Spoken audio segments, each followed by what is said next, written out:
Olá, sejam bem-vindos à nossa aula de Direito Internacional do curso extensivo da OAB. Tudo bem com vocês? E aí, estudando bastante, se preparando já para a nossa prova aí, que daqui a pouco vai acontecer, não é mesmo? Então, a gente vai dar continuidade aos nossos estudos de Direito Internacional. O curso extensivo é um curso privilegiado, né? Para quem faz esse curso, aí, o aluno é privilegiado, porque a gente consegue ver vários temas de direito internacional.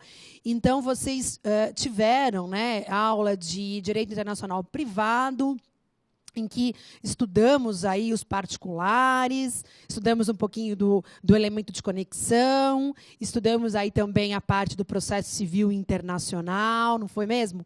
E daí a gente vai dar continuidade, tá bom? Meu nome é Ana Carolina, se você tiver alguma dúvida, você pode me encaminhar, tá? Eu vou colocar para vocês aqui depois na tela todos os meus contatos.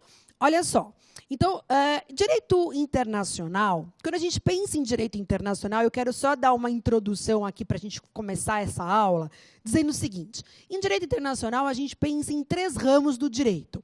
O primeiro ramo, direito internacional privado, em que você vai estudar os particulares, né, em matéria do direito civil, você estudou os elementos de conexão, você estudou a parte de direito processual, civil. Então, qual lei que se aplica no caso concreto, que são o fato multiconectado. Existe um fato que está conectado a 2 ordens jurídicas diferentes. Então, você tem lá o elemento de conexão, você tem lá a aplicação da lei, ou seja, direito material, você tem a LINDB. Beleza? Tá, e você também tem na parte do direito internacional privado, você também estuda a parte processual, aonde que a ação vai ser proposta. Se a ação vai ser proposta no Brasil ou se a ação vai ser proposta no exterior. Tá bem? Obrigada, Fernando. Olha lá, está aparecendo aí no GC da tela. Então, em direito internacional privado, você consegue estudar, a gente estuda esses 2 elementos importantes, 2 requisitos importantes.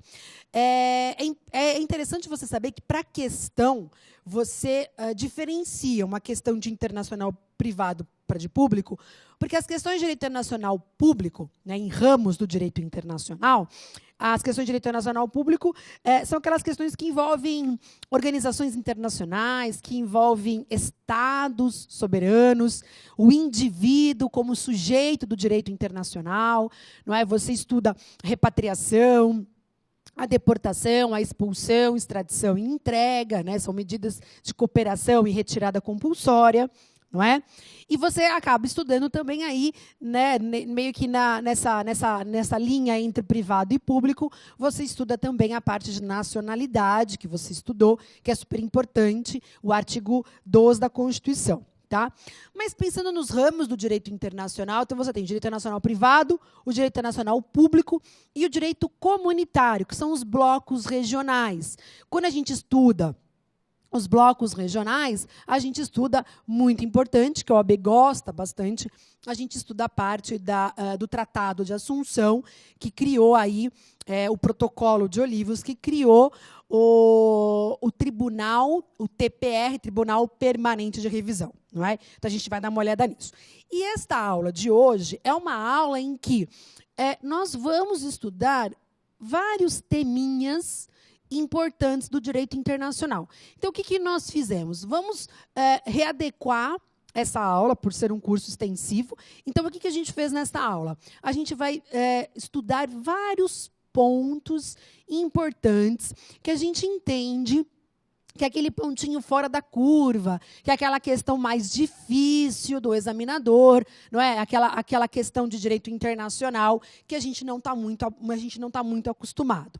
Então, eu vou tomar todo o cuidado na aula de hoje da gente trabalhar bastante conceitos para facilitar a vida de vocês, tá bom? E, então, para a gente poder começar, a gente vai estudar o direito de integração regional. Vem comigo aqui. Quando a gente está falando no direito internacional, só para você deixar o teu caderno bem bonitinho aí, quando a gente está pensando no direito internacional, você sabe que o direito internacional,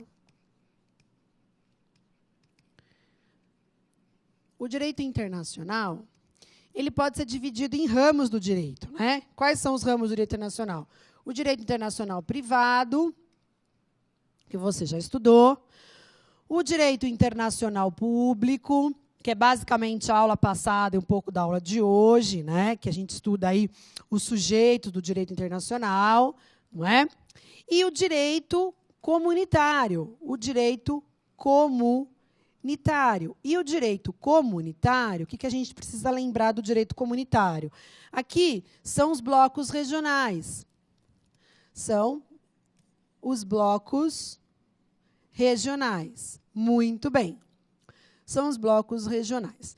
Então, para a gente começar a estudar a aula de hoje, a gente vai estudar algo que chama direito de integração. Direito de integração. Para a gente, então, estudar o direito de integração, o que a gente precisa lembrar? Como bloco regional importante, que a OAB gosta muito, que pede bastante na prova, a OAB gosta de estudar, de perguntar, não é para você? Isso aqui, ó. Exemplo de um bloco regional. Mercosul. A OAB gosta de perguntar ao Mercosul, Mercado Comum do Sul. Vou pedir para vocês fazerem a leitura do artigo 4º da Constituição, não é? Principalmente o parágrafo único do artigo 4º. E o Mercosul, então, ele foi criado por um tratado internacional.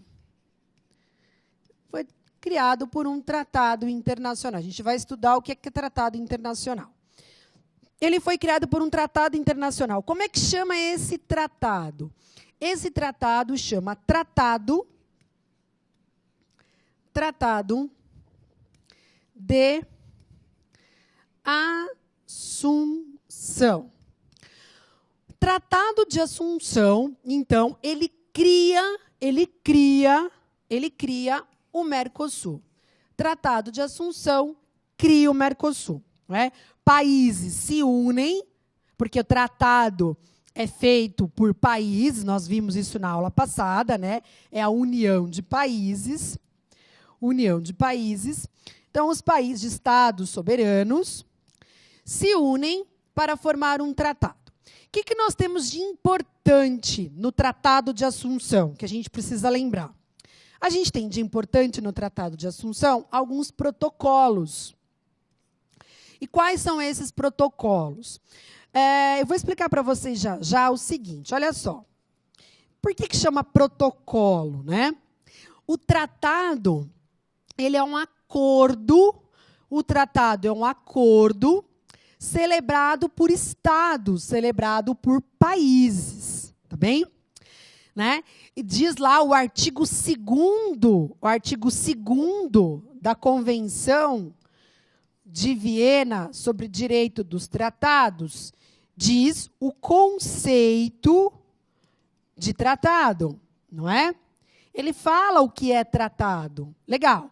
Convenção de Viena sobre Direito dos Tratados. Então, o tratado internacional, ele é um acordo celebrado por escrito, entre sujeitos do direito internacional, entre os países que assinam o tratado.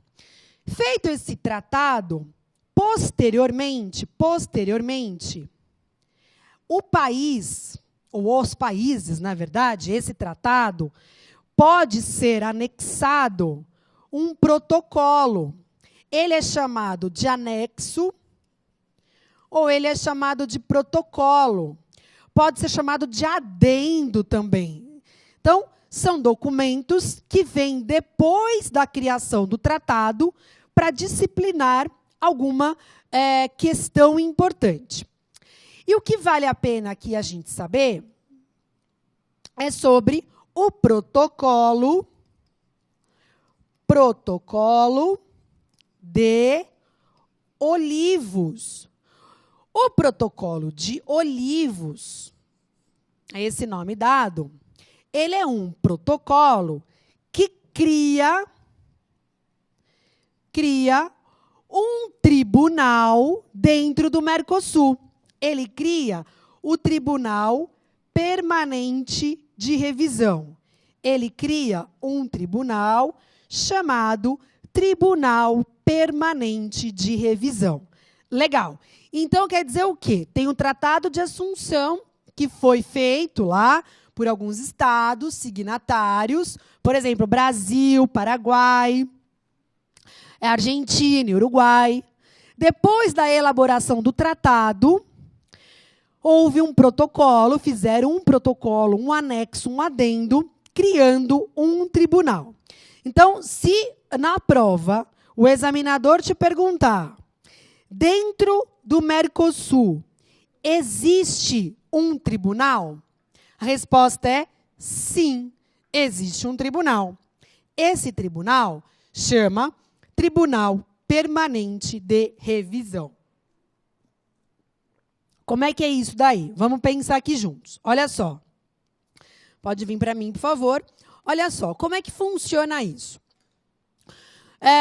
Na União dos Estados, quando se forma o Mercosul, Mercado Comum do Sul, os estados, quando tem conflito entre eles, o conflito era decidido por árbitros, era decidido através da arbitragem. E entendeu-se que as questões dos litígios foram se intensificando e se diversificando. E então era necessário que fosse criado dentro do Mercosul um tribunal para rever estas decisões.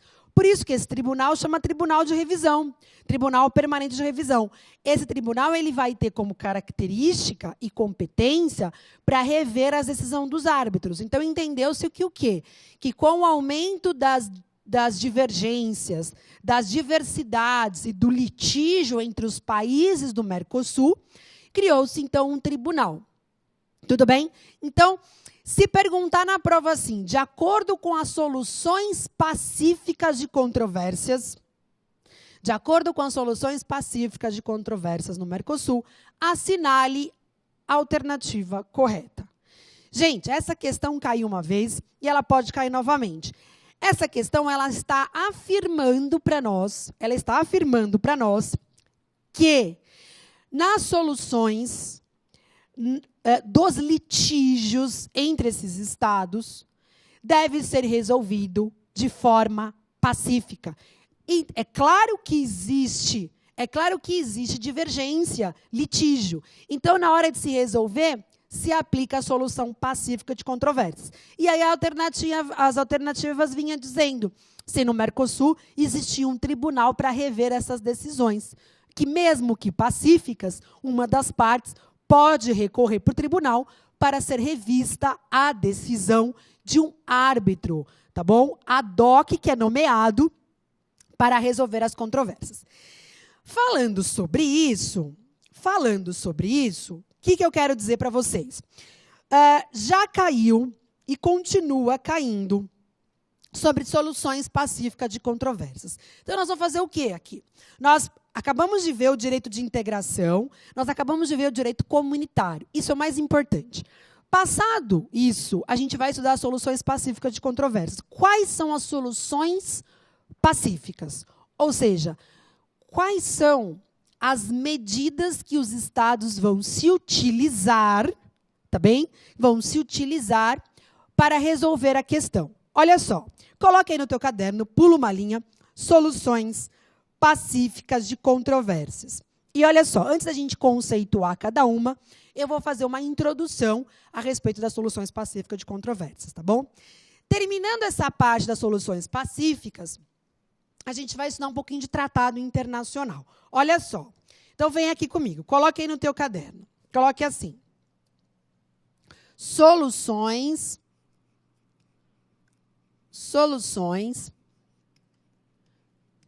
pacíficas de controvérsias. Soluções pacíficas de controvérsias. Quais são as soluções, quais são as medidas, quais são os mecanismos, né, utilizados para resolver uma questão, para resolver um conflito. E aqui a gente vai estudar dentro do Mercosul. Tudo bem? Então, vamos aqui juntos. Vamos pensar. Pode vir para mim, por favor. Olha só. Quando a gente pensa em soluções pacíficas, a gente precisa lembrar o seguinte. Para o direito internacional, o litígio é resolvido hoje através de soluções pacíficas. Como é que era feito isso antes, não é? Primeira e Segunda Guerra Mundial. Os estados estão acostumados, e estavam acostumados, e ainda a gente pode dizer que atualmente ainda esse costume prevalece, muito embora há um esforço do direito internacional para mudar isso, que é a cultura da paz. Então, nós temos cultura da paz versus cultura da guerra. O que é a cultura da guerra? Os estados soberanos sempre pautaram que, na solução de problemas que envolvem duas soberanias, na questão que envolve o litígio entre duas soberanias, entre dois países, esses países deveriam se utilizar da guerra, deveriam se utilizar da força. Então, isso vem enraizado desde muito tempo. Eu vou colocar como marco a Primeira e Segunda Guerra Mundial para a gente poder refletir sobre esse assunto.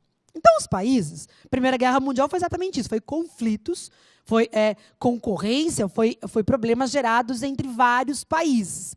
Então, os países estavam acostumados a resolver os litígios através da guerra, através do uso da força. Tudo bem? Entre Primeira e Segunda Guerra Mundial, ao término da Primeira Guerra Mundial, alguns países, os países vencedores da Primeira Guerra, se uniram e fizeram o Pacto das Nações. A ideia muito superficial, tá bem? A gente poderia passar horas aqui estudando, muito superficial, é que os países deveriam renunciar ao uso da guerra, renunciar ao uso da força e da violência, para que pudesse se preocupar aí em soluções pacíficas. Acontece que não deu certo. Tanto não deu certo que eclodiu a Segunda Guerra Mundial como uma revanche aí, não é, da Alemanha. Muito bem, a gente não vai entrar nesses detalhes.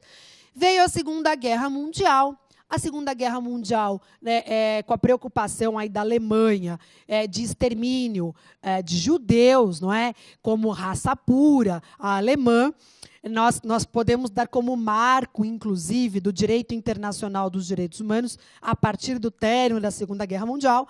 Então, em 1945, termina a Segunda Guerra Mundial, é feita a Carta da ONU. Na Carta da ONU, ela é um tratado internacional, porque os países vencedores se uniram novamente, né, redigiram a Carta da ONU, e na Carta da ONU, no artigo 33, diz que, definitivamente, os Estados devem abrir mão do uso da força, devem abrir mão da guerra e solucionar as questões, os litígios entre os países, através de soluções pacíficas de controvérsias. Está lá no artigo 33 da Carta da ONU.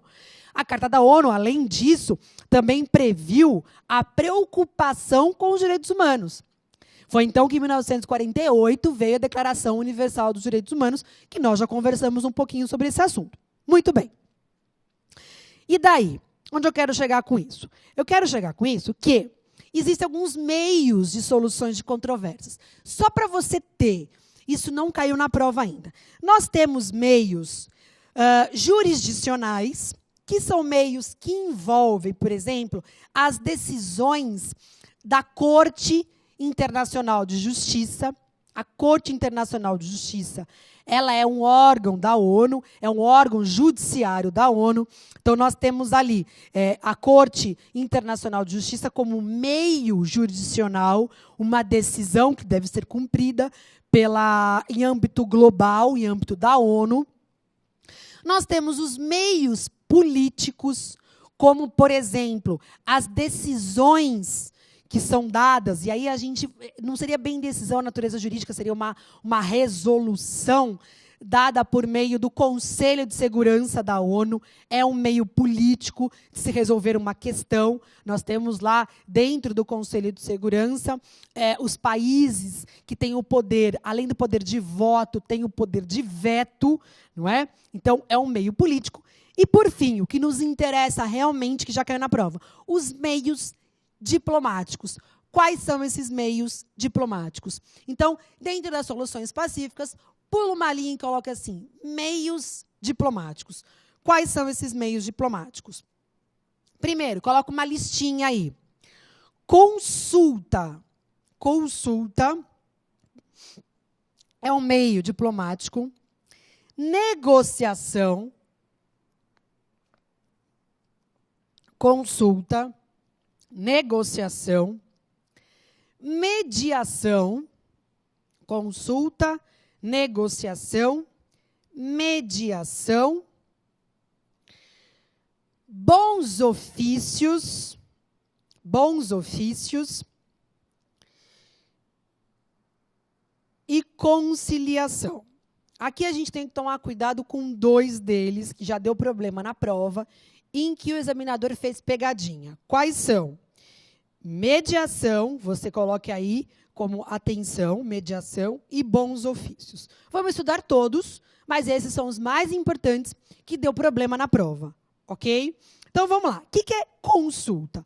A consulta, gente, eu não vou nem aqui, eu poderia dar o conceito técnico para vocês, mas eu quero que vocês tentem responder a prova. Às vezes, a gente não tem todas as informações, a gente não lembra de tudo. Então, eu quero que você reflita sobre isso. O que é uma consulta? Lembrando que a gente está lidando com meios diplomáticos entre 2 países, ou entre um país, uma organização internacional, entre 2 organizações internacionais, ok? Mas vamos considerar aqui, no nosso exemplo hipotético, 2 estados soberanos que estão em conflito e vão se utilizar da consulta. O que é a consulta? A consulta nada mais é de que um esclarecimento entre as 2 partes. Então, um Estado precisa esclarecer com outro Estado sobre algum problema, alguma questão para ser resolvida. Tudo bem? A lei, né, a lei, a gente fala lei, mas a Carta da ONU e a doutrina fala que é uma espécie de acareação, né? Como se colocasse as 2 partes frente a frente, em que vai se resolver a questão ali entre as 2 partes somente, sem a presença de mais ninguém. Beleza? Tá. Segundo, você anotou aí, negociação. O que é a negociação? A negociação, ela é uma etapa preliminar, é uma etapa que antecede um acordo. A gente vai estudar daqui a pouquinho a incorporação do Tratado Internacional aqui no Brasil. A incorporação, como se forma o tratado, o que ele precisa, quais são as fases que ele precisa passar, as etapas para ele valer aqui no país. Dentre elas, a primeira fase, que antecede, de fato, aí, a assinatura, é, de fato, negociar.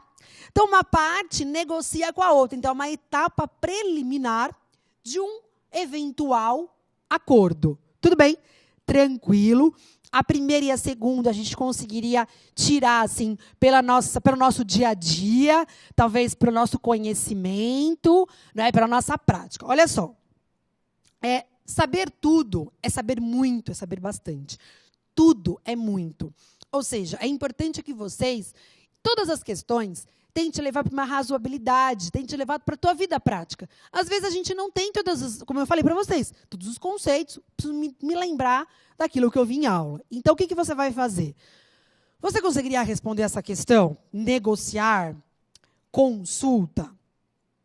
Talvez sim. E essa é a ideia para que você trabalhe com as questões. Aliás, se eu não disse em nenhuma aula, eu vou dizer agora. Eu acho super importante, como estudo, aula dada é aula estudada, leitura da lei, leiam todos os artigos mencionados, seja por professor de internacional, seja por qualquer outro professor, leiam os artigos. E terceiro, não menos importante, e eu digo por experiência própria, eu acho que é a forma de você ficar tranquilo, é a forma que, de fato, te dá segurança e familiaridade com a prova. Responder teste. Respondam muito o teste. E tente responder o teste de acordo com a matéria estudada. Você vai ter o momento certo de fazer um simulado aí. Mas se você tiver um material de resolução de questões, ajuda. Muito bem. Terceiro, mediação. Aqui eu quero que você preste bastante atenção. Mediação, mediador. Ou seja, exige um terceiro imparcial. Então, existe uma terceira pessoa, é um terceiro imparcial que participa do problema ali, do litígio. Então, é um terceiro imparcial. Tudo bem? Importante. Esse terceiro imparcial, que é esse mediador, ele sugere soluções. Ele sugere caminhos para serem seguidos. Tudo bem? Com possibilidade de solução. Mas é importante uma coisa aqui. Quem pode ser esse mediador? Então, vamos pensar assim. Eu não sei tudo e direito internacional é uma matéria que passou assim na faculdade, você torceu o nariz e falou, agora cai na prova da OAB. Mas não é difícil. Aliás, se a gente pudesse trabalhar todas as questões de uma maneira bem suave, em que vocês tentassem, pela lógica da matéria, e às vezes pela sua experiência mesmo, ajuda. Tente fazer isso, depois você me conta. Olha só. Eu estou falando de direito internacional público, eu estou falando de Estado, eu estou falando de soberanias, eu estou falando de organizações internacionais, que eu acabei de falar da ONU, que é uma organização internacional, e eu lhe pergunto, quem pode ser esse mediador? Vocês acham que o mediador pode ser uma pessoa natural para mediar dois Estados soberanos? Não. Então, põe aí uma atenção super importante. Coloque assim, atenção em letra caixa alta. Coloque assim. Não pode ser pessoa natural. Ponto. Não pode ser pessoa natural. Somente Estado soberano, não pode ser pessoa natural. Somente Estado soberano, organizações internacionais e autoridades. Tudo bem? Essa autoridade, esse Estado soberano e essas organizações internacionais são consideradas sujeito do direito internacional público. Tudo bem? Não poderia ser eu, apenas pessoa física, pessoa natural, intermediar ali, mediar um conflito entre dois países. Se eu estou dentro do direito internacional público, se eu estou falando de Estados, organizações internacionais, é óbvio que, pelo menos, Estados ou OIs, que são organizações internacionais, terão que estar na resposta. Tudo bem? Daí você acertava a questão. Tá bom? Que era bem essa pegadinha. Mas, mais um instituto, um mecanismo de solução de controvérsias, que é o bons ofícios. Bons ofícios já caiu na prova, e está previsto na OEA também, na carta da OEA, é legal, é interessante. Só que o bons ofícios, qual que é a diferença do mediador? O bons ofícios, ele tem a responsabilidade de aproximar as partes para que cheguem a uma solução amigável. Então, o bons ofícios, ele é como se fosse um neutro. Ele aproxima as partes para que as partes chegam a um acordo, chegam a uma solução de forma amigável. Tudo bem? E aí, nesse caso, é considerado uma autoridade, é considerado uma organização internacional, um Estado neutro.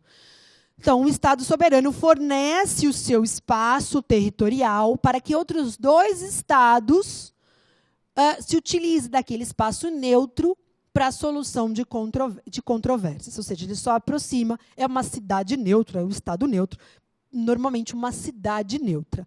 Tudo bem? E, por último, conciliação. A conciliação, a Carta da ONU diz que a conciliação deve ser formada por uma comissão de conciliadores. E ele diz o seguinte, diz lá, na Carta da ONU,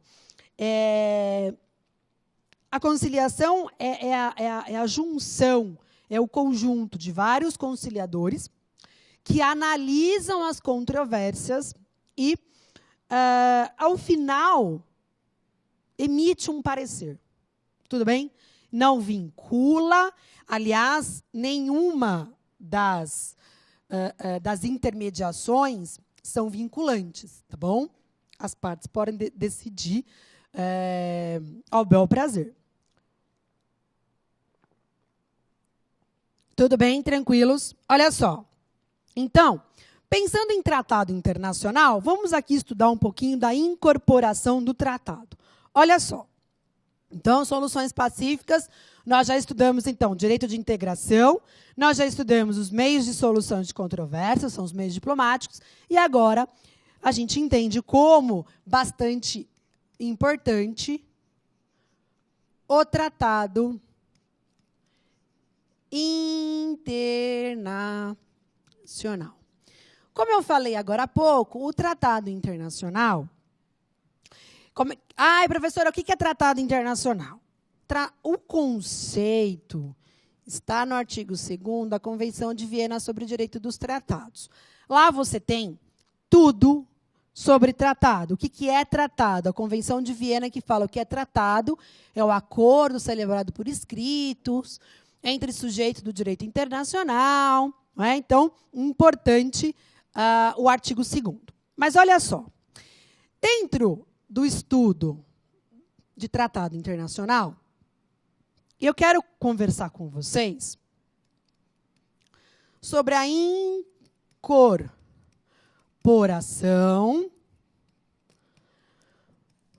do tratado no ordenamento jurídico brasileiro. Quais são as fases de incorporação? Quais são as etapas, fases e etapas? Né? Já caiu na prova, também chamado de ITER, de incorporação. São as fases. Qual é o procedimento? Nós temos 4 fases. 4 fases e 4 etapas. Tudo bem? Quais são elas? Vamos lá. Primeira fase do tratado. Primeira fase do tratado é a negociação mais assinatura. É a negociação mais assinatura. Então, coloque aí. Negociação mais assinatura. Ou seja, antes de assinar, as partes devem negociar. Tudo bem? Professora, onde está isso? Olha, leiam o artigo. Leiam o artigo. Artigo 84, inciso 8 da CF. 84, inciso 8 da CF. 84, inciso 8 da CF. Legal. Quem pode assinar tratado internacional, né, a negociação, está lá escrito no artigo 84. Então, presidente da República, e ele pode delegar para os plenipotenciários. São as pessoas que têm poderes, que podem agir em nome do presidente da República. Então, vamos lá. Primeira fase. Segunda fase. A segunda fase é chamada de referendo congressual. Referendo congressual, está ali no artigo 49, inciso 1 da CF. Referendo congressual fica a cargo do Congresso Nacional, vai dizer sim ou não. Tudo bem? Né? Se falar sim, vai para a próxima fase. Se falar não, acaba aqui.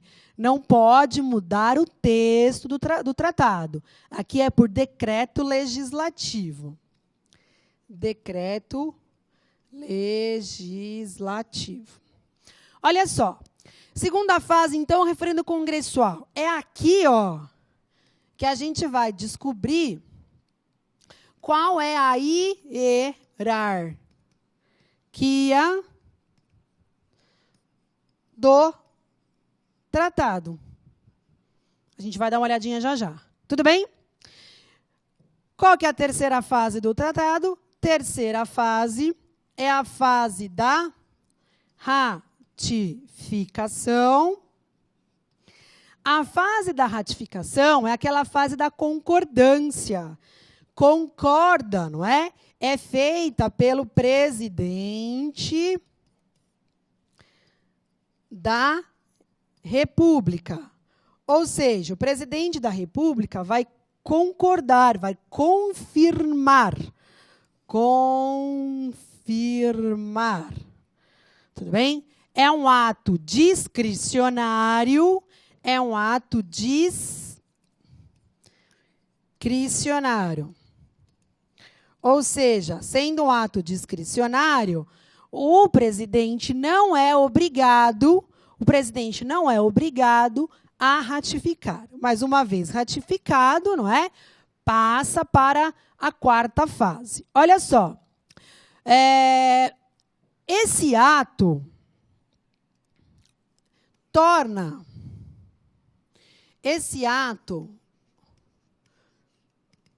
público perante a comunidade internacional. Torna público perante a comunidade internacional.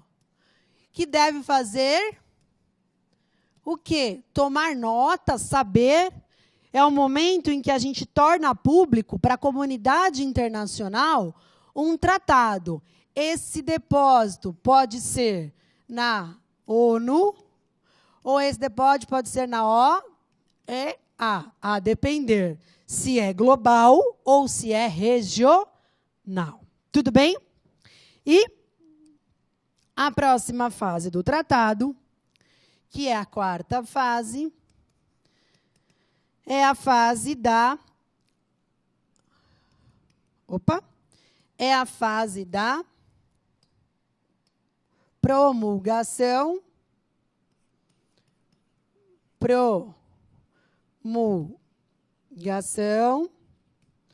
mais publicação no DOU, no Diário Oficial da União. Tudo bem? Belezinha? Muito bem. Então, essas são as fases aí de... Pode vir para mim, por favor. Essas são as fases, então, de incorporação do Tratado Internacional, tá bem? Duas coisas para a gente mudar de assunto. Primeiro, a hierarquia de tratado. Tudo vai depender se o tratado é de matéria comum ou se o tratado é de matéria de direitos humanos. Se o tratado for de direitos humanos, ele poderá ser aprovado de duas formas. Ou com o quórum de emenda constitucional, 3/5 em 2 turnos nas duas casas. Daí, ele será uma norma constitucional e será inserida na Constituição. Nós temos um tratado internacional de direitos humanos que foi aprovado com este quórum, não é, formal de emenda, quórum de emenda à Constituição, que é o Tratado de Pessoas com Deficiência. E esse tratado, o Tratado de Direitos Humanos, que não for aprovado com quórum de emenda, e ele for aprovado por maioria simples, ele vai ser uma norma supralegal. Como exemplo, o Pacto de São José da Costa Rica é um exemplo de um tratado internacional de direitos humanos que foi aprovado por maioria simples. Então, ele vai ser uma norma supralegal. Tá bem?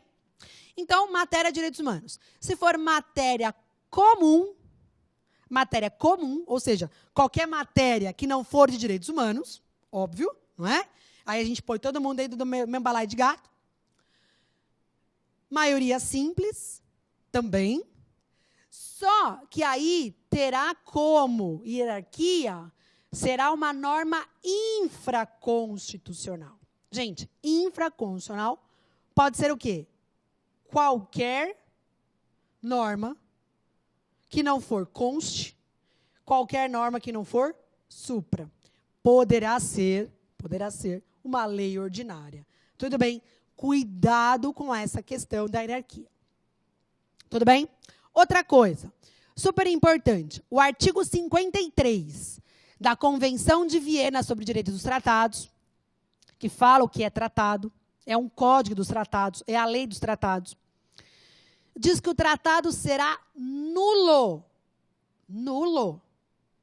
se ferir o jus cogens, se ferir a norma imperativa do direito internacional. Ou seja, não pode fazer um tratado para a Terceira Guerra Mundial, não pode fazer um tratado para resolver as questões pelo uso da força, não pode fazer um tratado para tráfico internacional de drogas, tudo bem? Ou seja, o objeto tem que ser lícito, não pode ser um objeto ilícito, tá bem? O tratado vai ser nulo.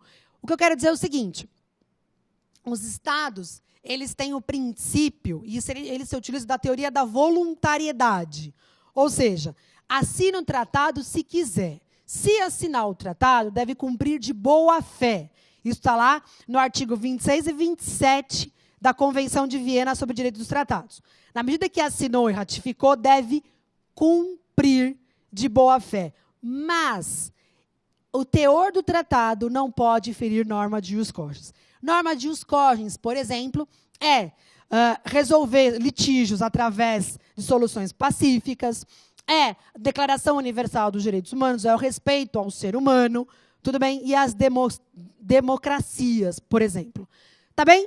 Então, passado isso aqui, tá bem? Nós estudamos aí assuntos super importantes, super interessantes, que caem bastante na sua prova. Tá bom? Eu vou dar um intervalinho aqui, de alguns minutinhos, e a gente vai voltar aqui falando sobre relações diplomáticas e relações consulares.